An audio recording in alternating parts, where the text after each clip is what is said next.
राजनेता के तौर पर भी आप सक्रिय हैं? जी, मैं भारतीय जनता पार्टी का कार्यकर्ता हूं। एजुकेशन और पॉलिटिक्स दोनों का मिक्सअप? देखिए, दोनों का काम ही व्यक्तित्व के निर्माण का है। हाँ। व्यक्ति निर्माण का है।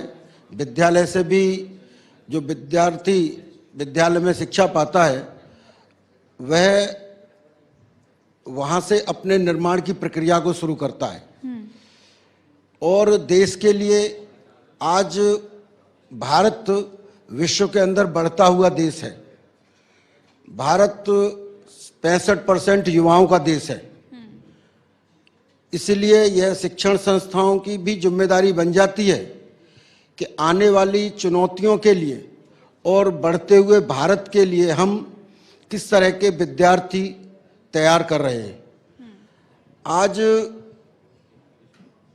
जो शिक्षा नीति है हमारी 2020 में पुनः उसमें नई शिक्षा नीति को लेकर केंद्र सरकार आई है, क्योंकि अभी तक जो शिक्षा नीति चल रही थी, शिक्षा पद्धति चल रही थी, वो मैकाले की शिक्षा पद्धति थी। जो मेरे से पूर्व बहुत सारे वक्ताओं ने कहा कि वहाँ केवल हमें पुस्तक ज्ञान मिल रहा था, हमारे अंदर निपुणता नहीं आ रही थी। आज देश के प्रधानमंत्री जी ने उस विषय को समझा कि भारत के अंदर मेन पावर तो है लेकिन वो अनस्किल्ड है, उसको कैसे स्किल्ड किया जाए, कैसे देश की आवश्यकताओं के अनुसार, देश की औद्योगिक आवश्यकताओं के अनुसार कैसे उपयोगी बनाया जाए।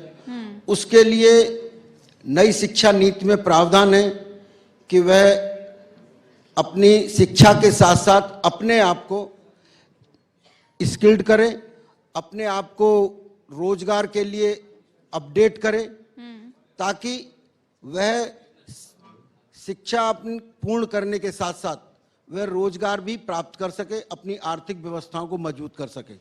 इसीलिए अभी आपने अग्निवीर सुना होगा। अग्निवीर के माध्यम से युवाओं को आह्वान किया गया कि आप अपनी 10th की परीक्षा के बाद देश के लिए अपने शौर्य को, अपनी ऊर्जा को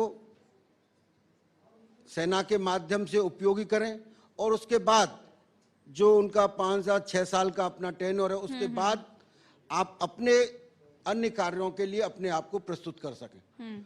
तो ये जो वर्तमान सरकार है हमारी भारतीय जनता पार्टी की, उसके माध्यम से भी युवाओं के लिए निरंतर उनके जीवन को उच्च करने के लिए, उनके जीवन को उपयोगिता सिद्ध करने के लिए लगातार कार्य किए जा रहे हैं।